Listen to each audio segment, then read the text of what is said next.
You're listening to the Beats and Bars podcast hosted by BATTL BEATS. This podcast is out there to shine a light on the most slept on and underrated rappers and producers. It's battle, baby. Hey guys, what's up? BATTL BEATS here with the Beats and Bars podcast, and we've got a very special guest today. We've got Adrian Wood, or Anno Domini as most of you know him. How's it going, man? Good, man. How are you? Thanks for having me. Yeah, I'm doing good. It's getting to that point where it's getting a little bit darker at night, so it's kind of my favorite season when it's not too hot. And my birthday's tomorrow, so I'm feeling good. Yeah, happy days. Congratulations. My Thank birthday is in 2 weeks, so not too far off. Happy days. So, for those of you that don't know, do you want to be called Adrian, Anno Domini? What's the best way to refer to you? Or AD? I know a lot of people call you AD. You can call me AD, yeah. Anno Domini is a mouthful, isn't it? Yeah. So we've got, for those of you who don't know AD is, first time I came across him was on a podcast by Producer Grind. He sells beat licenses to rappers and singers, and he's made over $1 million doing that. He's also he's the CEO of Modern Producers, which sells sample packs to producers like myself and like to some of those that are listening. And he also is co-running Midi Money with Legion Gabe as well. So you're a busy guy, but do you want to just tell us how you started off with music? Because I know from what I've heard before, you started selling beats around early 2000s, but I'm assuming it started before then as well. Yeah, I got started, like you mentioned, in the early 2000s. I think 2003 was when I was at university at the time. I was kind of bored in between classes, so I thought I'd download some free software and just start messing around. That was kind of my introduction to music production. So I never really went to school to be a producer. I never really thought I would be a producer. I actually went to study business. And I'd always been a huge hip hop fan throughout my youth, essentially. I always listened to that kind of underground East Coast Wu-Tang Clan, Mobb Deep, gangster kind of sound. And I never really thought too much about the beats. But when I downloaded some semi-legal, let's say, software during university just to play around, that was kind of, my addiction instantly, and I loved it. I had so much fun just messing around and being creative. And I started posting my music online on mp3.com and soundclick.com.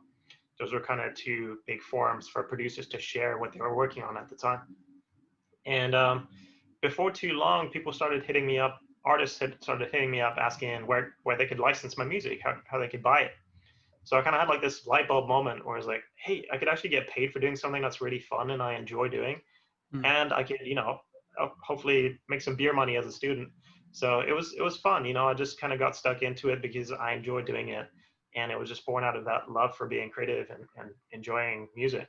Nice.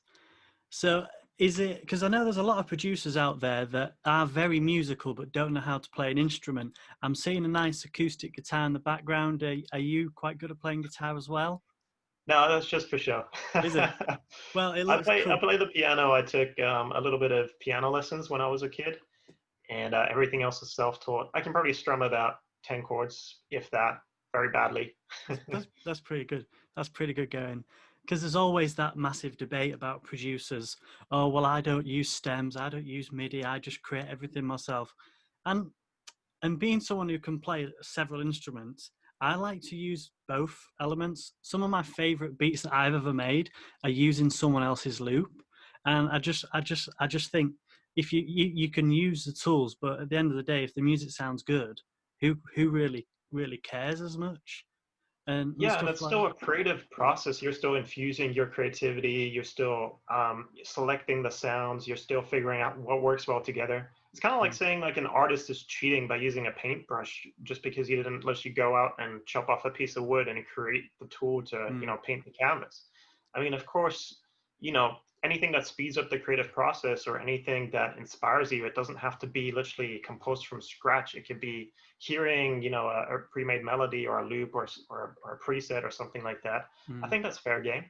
I don't see any problems with that. Yeah, I do as well. And I think, and like I said, sometimes if you've got a rapper or a singer and they're like, yo, I need you to make me a beat like this. And you're like, okay, cool. Maybe you haven't got much time.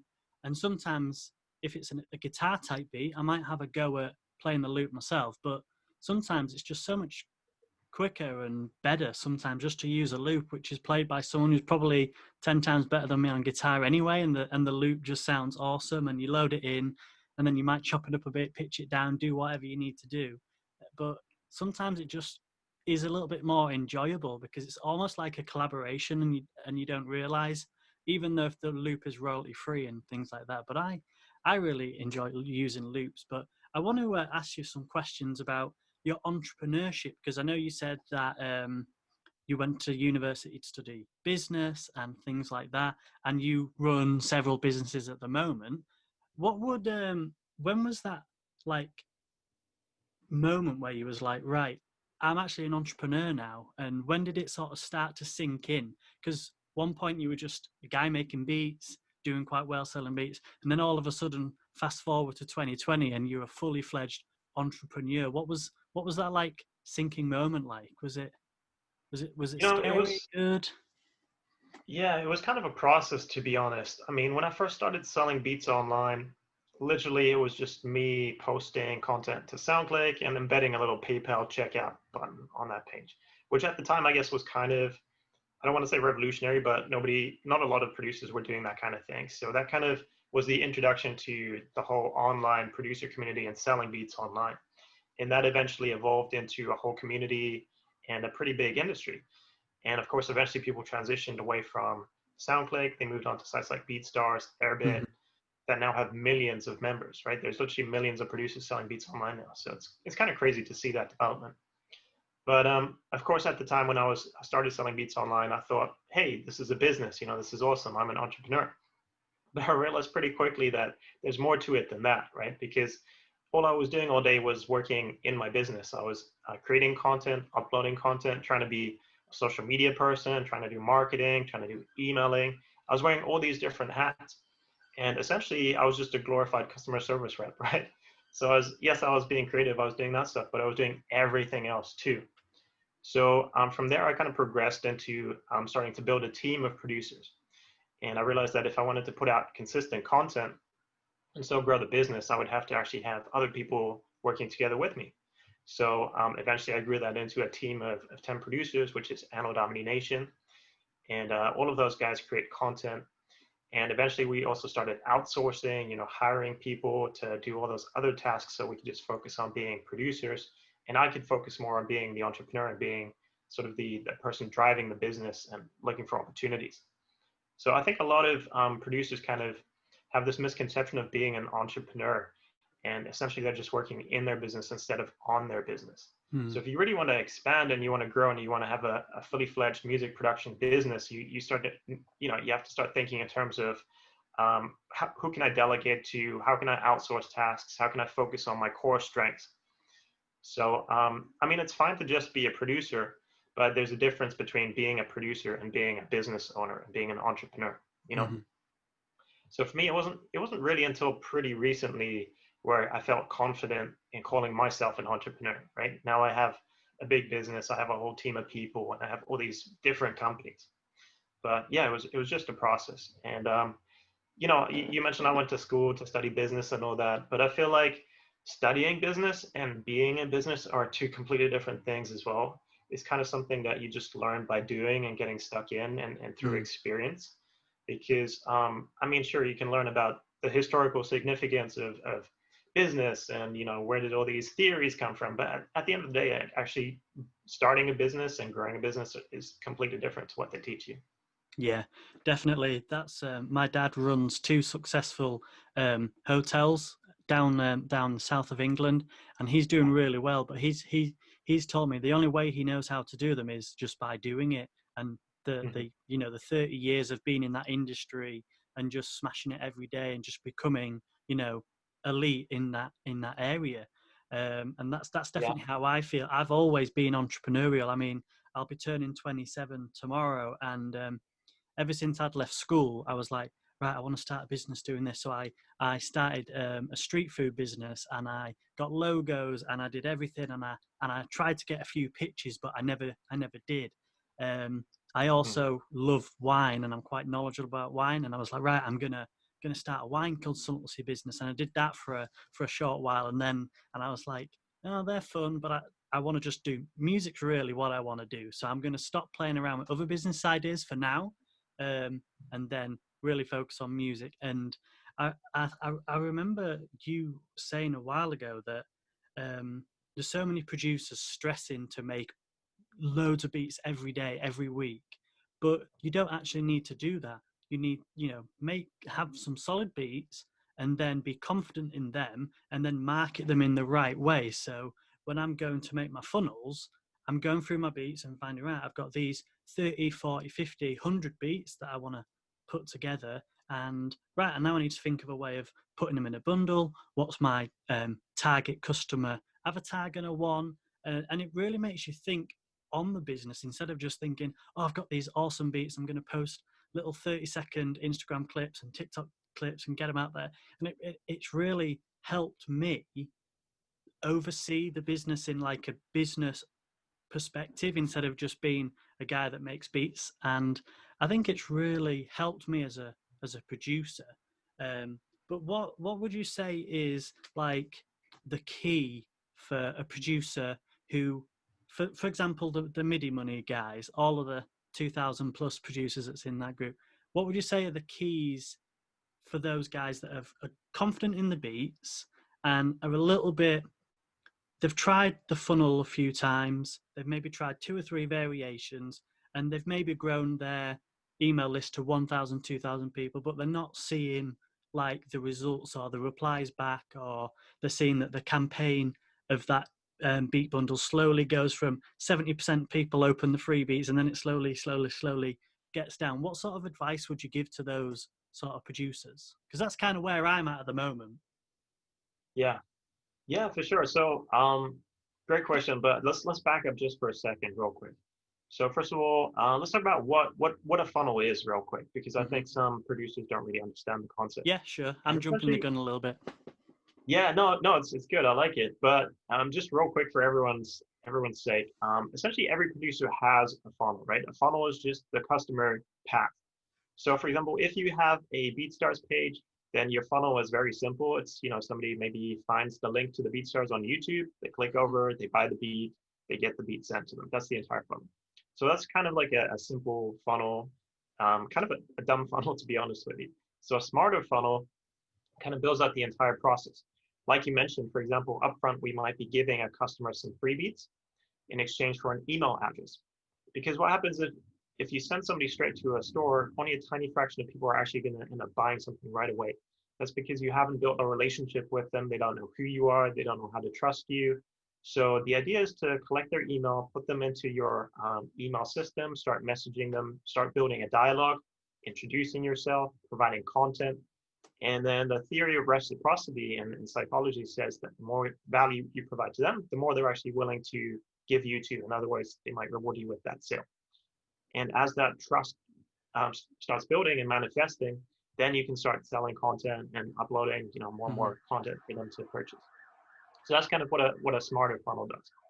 So like you mentioned, we have this program called Midi Money, which is essentially just like a marketing community for producers, where we help producers to essentially make a living doing what they love.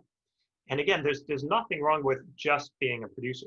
If you just want to be a producer, you just want to get your content out there, you just want to have a big Instagram or a big YouTube channel, then sure, just upload, loads of content, be consistent, and then you can grow your social platforms.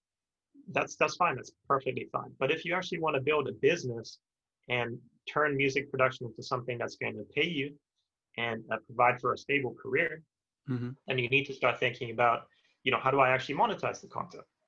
And in that case, it's not enough to just create endless amounts of beats, because if you put a beat out there onto the internet, it's not just going to automatically attract people who come in and purchase from you. You actually need to figure out how to find your audience, how to address your audience, how to cater to their needs, and then they'll end up purchasing from you. So that's what we do with Midi Money.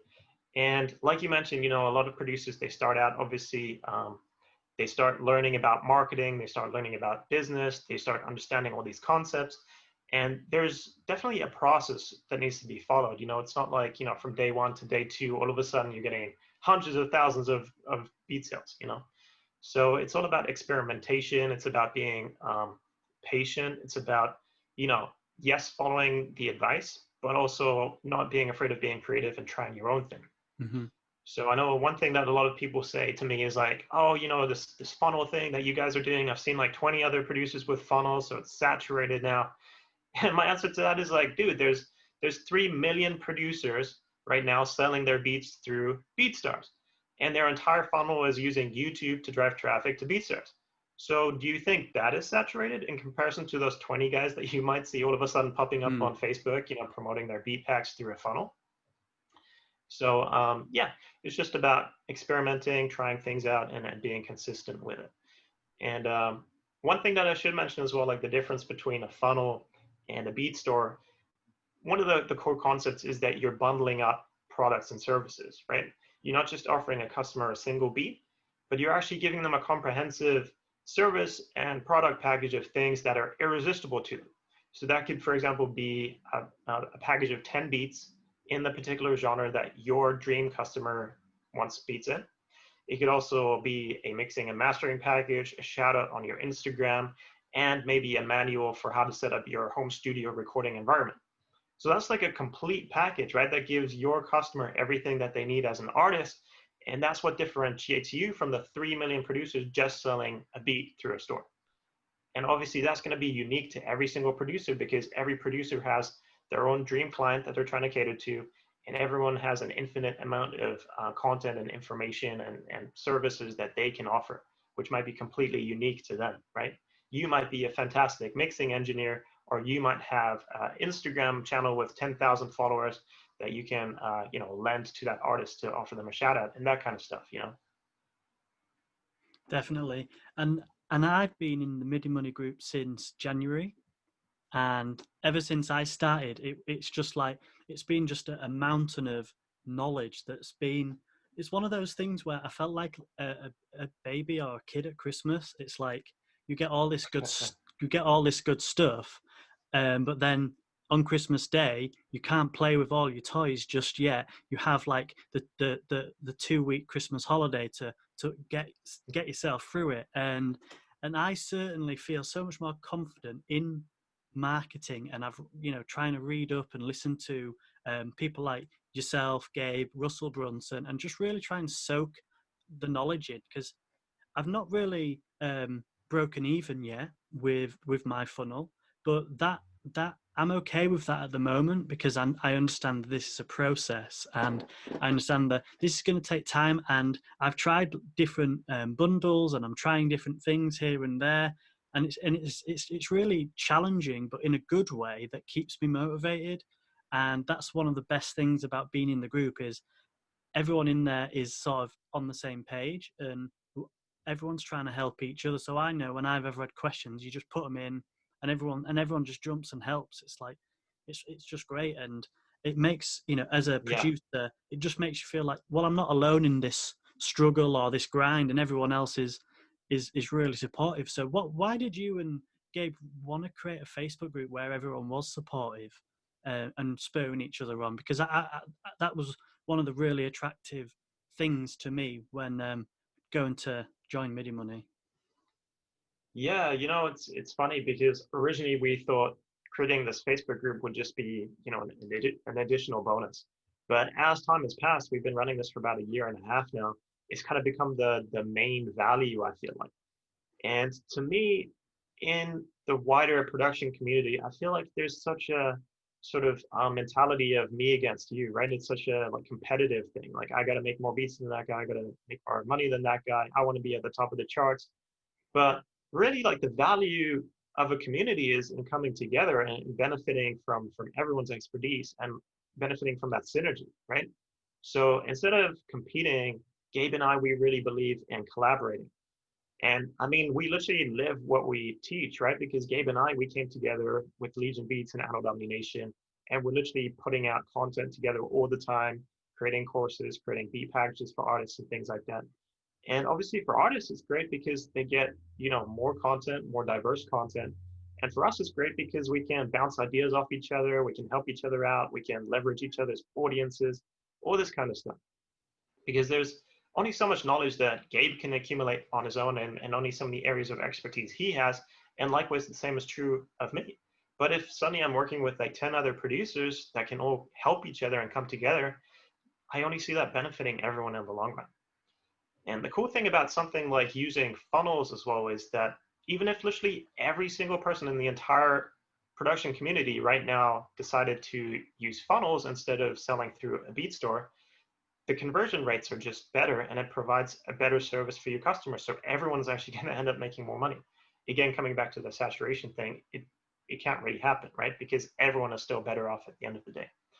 And you talked about something really interesting, which is, you're still not quite breaking even on your funnel. But low key, we're kind of turning you into a better marketer, right? You're understanding human psychology, you're understanding marketing principles that don't just apply for selling beats, right? This is something that's universal. So if you want to take this information, you want to build a funnel or not, maybe you have some other way of communicating with your customer, but you can apply those principles to pretty much anything, whether, you're running a hotel like your dad, or you're selling, I don't know, used cars or whatever it is that you're doing, or a fitness coaching program online. The same principles, providing value up front, building a relationship with your customer, upselling, order bumps, all this kind of stuff, it just works and it's universal. So even if you decide, you want to do something completely different eventually, maybe your wine business or something, you can still use that knowledge and it's probably going to help you be more successful in that field. Yeah. And again, yeah, like you said, it's a process. Like you might not be making money on day one. Maybe it will take you a month, maybe it will take you 6 months, maybe a year. But just by virtue of trying things out, once you actually strike gold and you figure out, that sort of perfect ingredient, the perfect bundle, the perfect target customer, from there it's just, sky's the limit, because then you just scale. But you can't jump from one to the next, right? You need to actually figure out what works for your audience. And that's not down to you necessarily. It's you having to figure out and have that dialogue with your audience. And that might take some time until you really drill down on it. Yeah, definitely. And that's the best thing about it. It's not just like I have gone in and invested in this thing just for my music. That's one of the great things about it, is it is just something that you can use for any sort of business idea. And that's why it's so valuable, and that's why I'm so grateful to have invested in Midi Money, because I'm just like, man, this stuff's gold.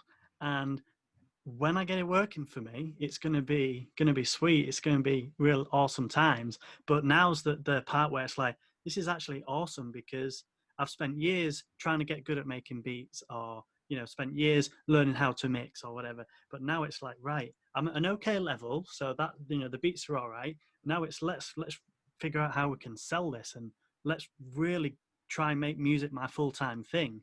And that's one of the best things about it. It gives you like a hope, but then a motivation to keep going as well. And I just want to point out as well, because I feel like some producers kind of see online producers that sell their beats as some kind of like, evil thing, like money is bad, or, if you do it to make sales, you're in it for the wrong reasons and stuff like that. But the thing is, like, if you're a music producer and you want to continue being able to do what you love, there comes a point where you have to be able to make some kind of money from it, right? So you owe it to yourself at the very least to make enough money to continue what you do and what you love forever. Because otherwise, like, the number one reason that artists quit is because they run out of money, out of motivation, out of time, right? So if you can't learn how to monetize what you love, eventually you're going to have to, spend all your time working at a 9 to 5 you don't enjoy, and music is going to get pushed to the sidelines. So as a creative myself, I would urge every creative to figure out how to monetize what they do if they really love it and want to continue to do it. Definitely.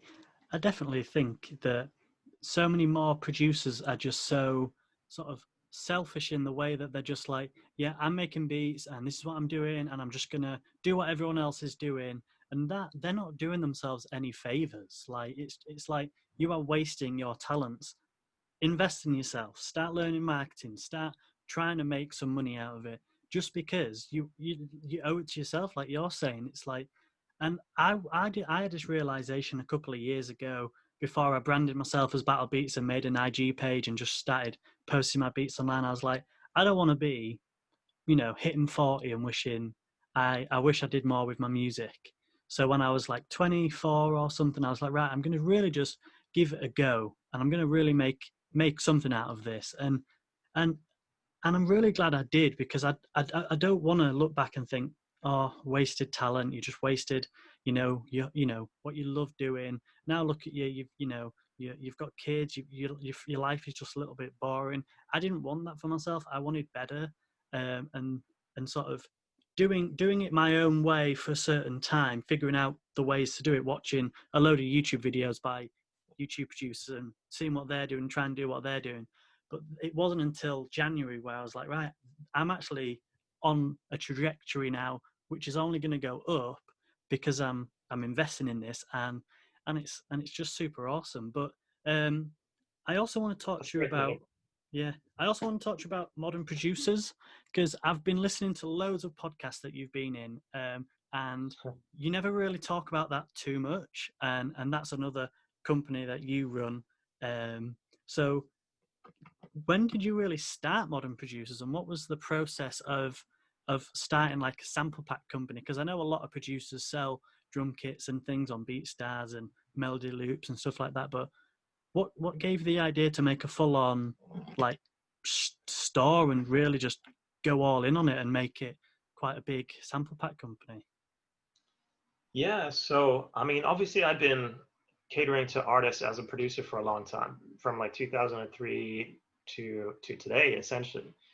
But at the end of the day, I'm a producer. I speak the language of producers. Producers are my friends, my colleagues, and all that stuff. So I figured, if I really want to surround myself with people that I enjoy hanging out with all the time, I should cater to producers too, right?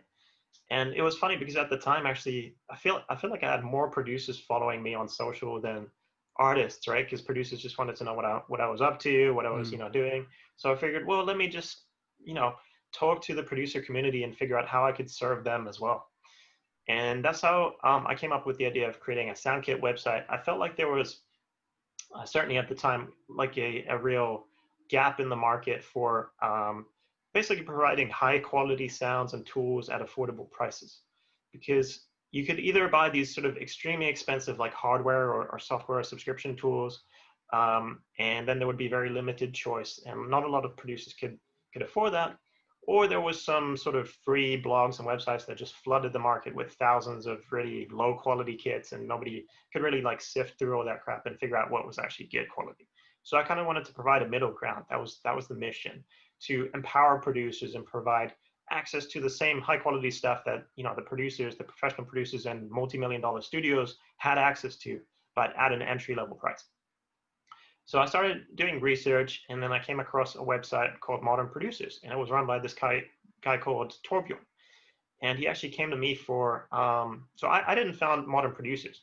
Torbjorn did. Ah, I gotta give a shout out to him. is Yeah, that a Norwegian name? it is. Yeah. Yeah.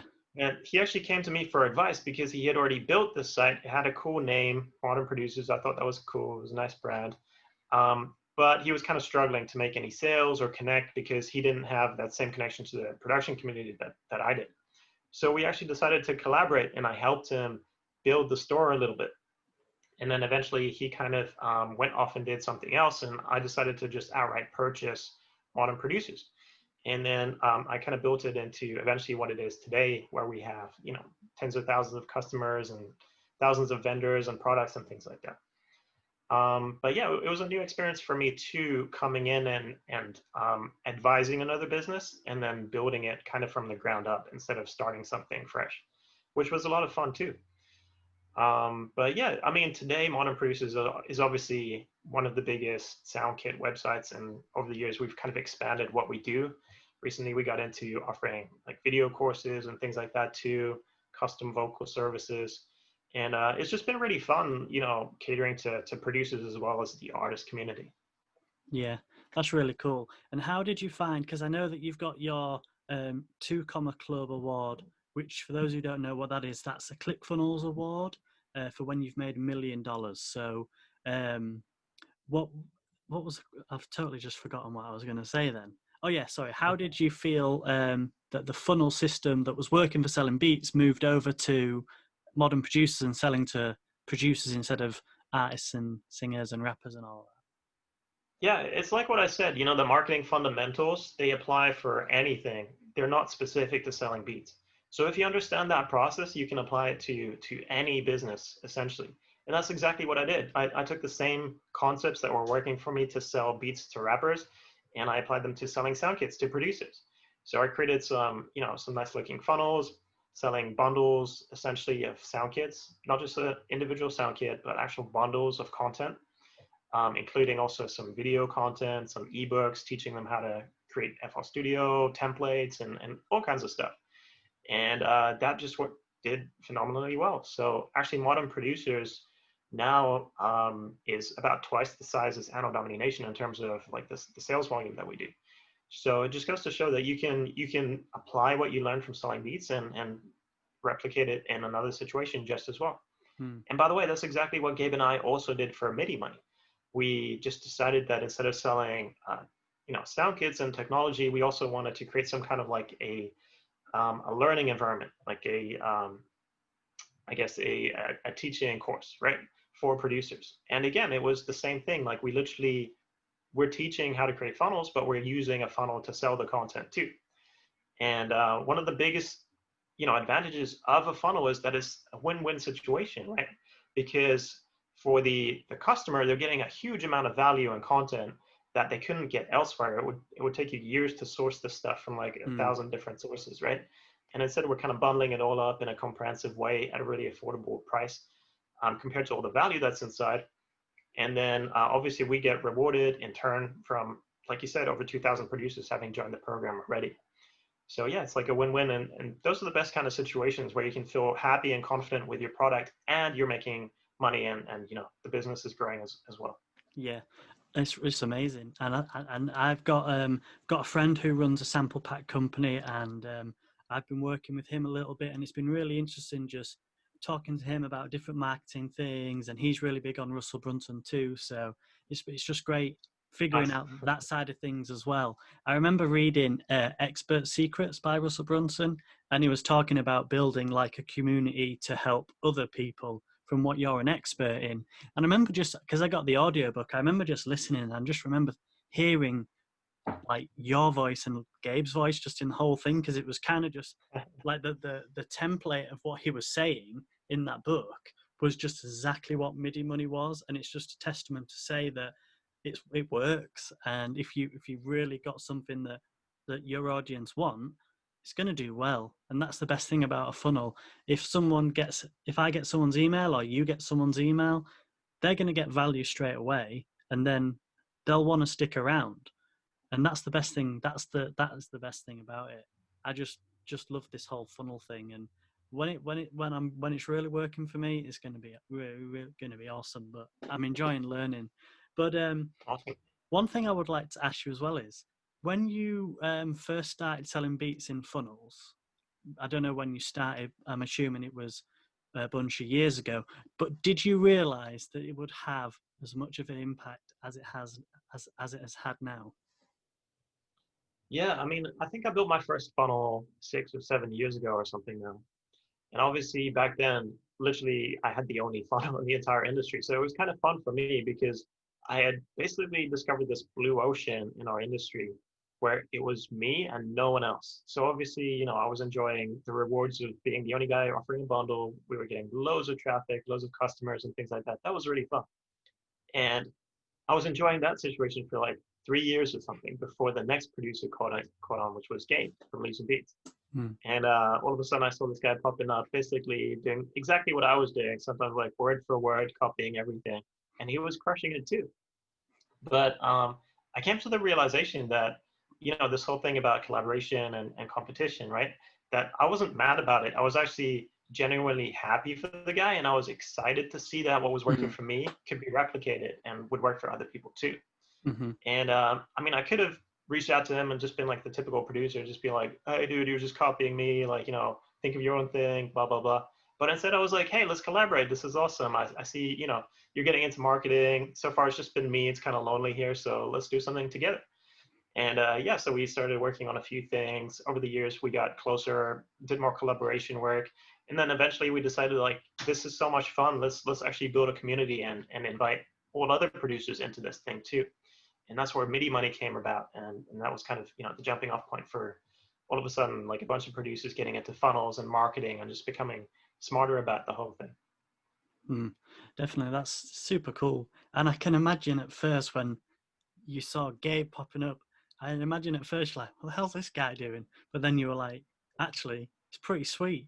And then the opportunities to collaborate has just opened up an even bigger, revenue stream, because you're reaching two audiences. And I think that's super cool. Not to be proud as a producer and to the point where it's like, I'm not going to work with nobody because I don't want no one stealing anything, or I want the credit. It's all about me. But actually saying, you know what, I want to collaborate with you, and then seeing that grow. One of the one inspiring story that's just happened in Midi Money was Wishmaster Beats just sold over like 100K. He just sold beats for about 100K, and it was like 10 days or something. And he did like a 2-week launch, I think, and he made $113,000 in 2 weeks. Yeah. And this was a guy who before that was struggling to make any money on BeatStars. He's an industry producer. He has some big credits, and he actually stopped selling beats online after he kind of went through that initial wave of SoundClick, like I did as well. He stopped selling beats online completely. And then when he came back to it, he realized like the game had changed and what he used to do wasn't working anymore.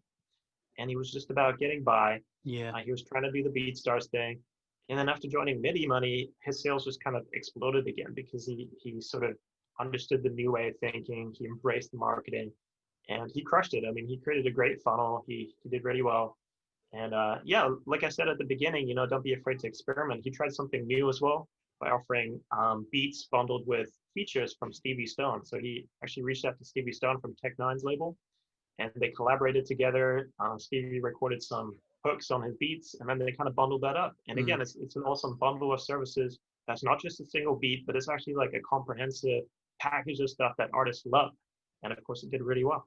Yeah, and didn't he do affiliate marketing with a bunch of the producers in the group as well, who then went on to sell the bundle as well, which is just another awesome way for producers to help each other. And affiliate marketing is something that I see myself doing in down the road. And I just thought the whole thing that he did there was just genius. I remember having him on my podcast a couple of months ago. We had a nice chat, and he was telling me that he's just started to launch it, and he sounded really excited, and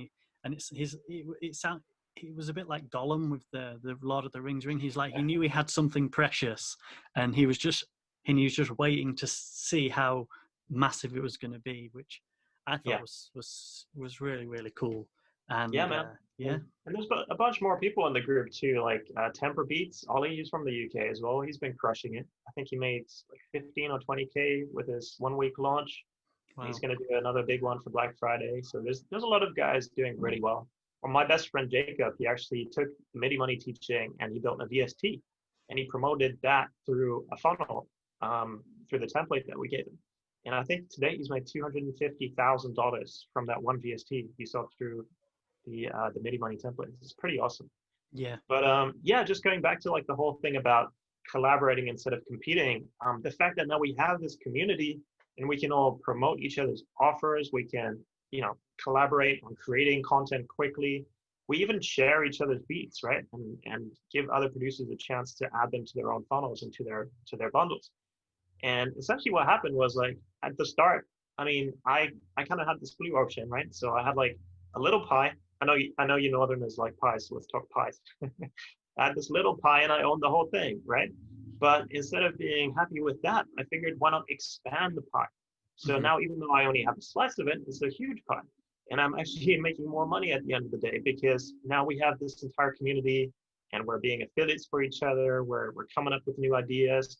I've done collaboration launches with people. And aside from that, it's also just a lot more fun, isn't it? Just working with people. I mean, sometimes as a producer, it's kind of solitary, just sitting, in your home studio, making beats all day. But actually having the opportunity to have 2,000 buddies, like in a group, and just hanging out, bouncing ideas off each other, coming up with, concepts and stuff, it's just a lot more enjoyable as a producer to me. Yeah, definitely, definitely. Which is one of the awesome things about Midi Money. And I'd like to think that after people have listened to this, they're like, I should check Midi Money out because it sounds pretty awesome. But besides all of that stuff, I know you're a family man, and I know that you've invested in properties as well. Is that right? Yes, that's right. Yeah. So what was the reason behind that? Because that goes more into you being an entrepreneur, which is really really cool. So Mhm. it's not just music that you do, but it's also investing in properties as well. What sort of made you want to do that? Yeah, I mean, interestingly enough, the whole investment thing is something that I want to make a part of Midi Money too, because I feel like we don't just want to create change for producers to make more money, but we actually want to create and sort of fast forward society change as well. And to get kids thinking about like being smarter investors, what to do with their money, how to set yourself up for retirement and stuff like that. Because I feel like especially in music, so many people don't even think about that. And the truth is that money and music sometimes it can go and come pretty rapidly, right? So, for example, if you're a producer and you get a big placement, maybe that's a bunch of money in 1 year, but then maybe you don't get any more placements for the next 5 years. So, unless you're smart about your money and you invest it into things that will pay you dividends, it's kind of hard to sustain yourself Mm, sometimes as a producer. So, it's really important for me to impart on people the importance of being smart with your money. And to me, it was always my long-term goal to use the money that I made in music and put it into real estate because to me that's a fairly safe investment that pays you back in so many ways. It's not just about the sort of rental return you're getting from renting out your property. You also get capital appreciation because homes hmm always go up in value, especially in big cities like LA or London or wherever. hmm And then you're also getting the depreciation that you can write off on your taxes. And you're constantly sort of buying down the equity in your home, creating more money for yourself too. hmm So owning real estate is actually a great way to increase your net worth, especially in the long run. So my goal has always been to try to build up this long-term portfolio of rental properties so that when I'm 50, 60 years old or something, I just have passive income coming in and I can be safe in retirement. hmm Because let's face it, like we can't really count on our governments to take care of us when we're retired anymore. So I think it's important to think long term and when it comes to your money and how are you mm going to look after yourself. And yeah, so real estate is something I got into. The first house I bought was 6 years ago. And I would have bought real estate sooner, but I was living in London for a long time and it's just so unaffordable there. So when I It's moved really to LA, expensive. yeah. So when I moved to LA, I kind of pounced on the opportunity to buy a little house. I think my first house was like $500,000, something like that. I put 20% down together with my now wife. We actually bought something together. And yeah, that house now is worth, I think, 800,000 just from Wow, yeah. sitting there. Mm, And that entire time it's been paying me rent. So like how else could I make $300,000 in 6 years by doing nothing except putting my money into real estate? exactly. That And I that think a lot of people they kind of think of real estate as something that's so unaffordable. I need to mm, save so much money, but they don't know that there's programs out there where you can buy your first home for 5% down or yeah, yeah. something like that, even in the UK. Yeah, So it's not actually definitely. that much money you need to save up. Absolutely. Me and my wife actually have a business plan for our property portfolio development. So going back to me really enjoying wine, we've got a vision um, to have a vineyard somewhere. We don't know where. Vineyard with a hotel on it, and to Nice. have it near the beach and have a nice beach house 10 minutes away. So that's our long term. This is where we see ourselves when we're middle aged. We've got a long Sounds time lovely. we've got a long time to get there, but and then we were like, right, well, how do we get there then? What's step one?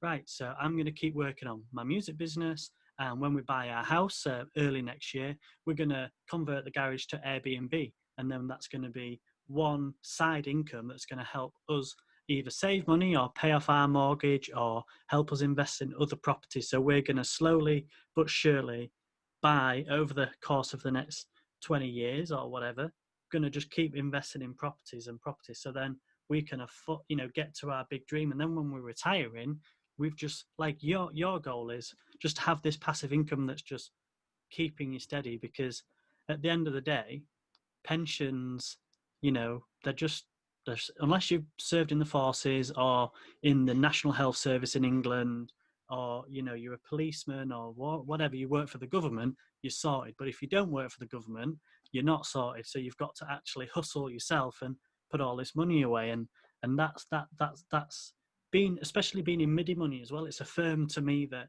I've got to really put the work in and learn marketing, because I actually want to be there when I'm 50, in my own vineyard, in my own hotel. I want to be there. So I've got to really put the work in now and really grind, because otherwise I don't want to be living in a 2-bedroom flat with my kids and my wife. I want a better life than that. So you've got to really put the work in, and you've got to step up as a person, really. And I love what Gabe says. It's like just getting better at life as well, if you know what I mean. Just learning all these principles, it makes you a better person, helping people, learning about marketing, growing your businesses and things like that. But it's definitely. it's awesome. Even little things like becoming more confident by shooting videos of yourself, engaging with your audience, having conversations.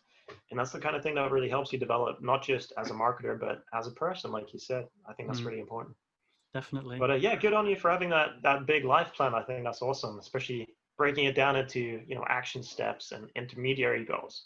And that's really how you knock out those big goals, right? By working backwards, like figuring out what are the intermediary steps to reaching that goal, and then what are the specific actions I can start taking like right now to reach those intermediary goals. So that's the way to do it. And before you know it, you've knocked it out. Yeah, definitely. And it's just, take your time. I'm by no means there at all. I'm just completely still a rookie. But it's like, you've just got to take each day as it comes and celebrate each small win that you get. Like, celebrate beat sales, celebrate your funnel getting 100 opt-ins, celebrate, just celebrate life and just keep going and not giving up and things like that. But anyway, I think we'll wrap it up there. But thank you for coming on. It's been lovely chatting to you. My pleasure. And getting to chatting to you in person instead of over Facebook or wherever. And I really appreciate you dropping your gems of wisdom for everyone who's going to listen as well. So thank you very much, bro. Glad to be here. Thanks for having me. Thank you for listening to the Beats and Bars podcast. I'm your host, BATTL BEATS. See you next week. It's BATTL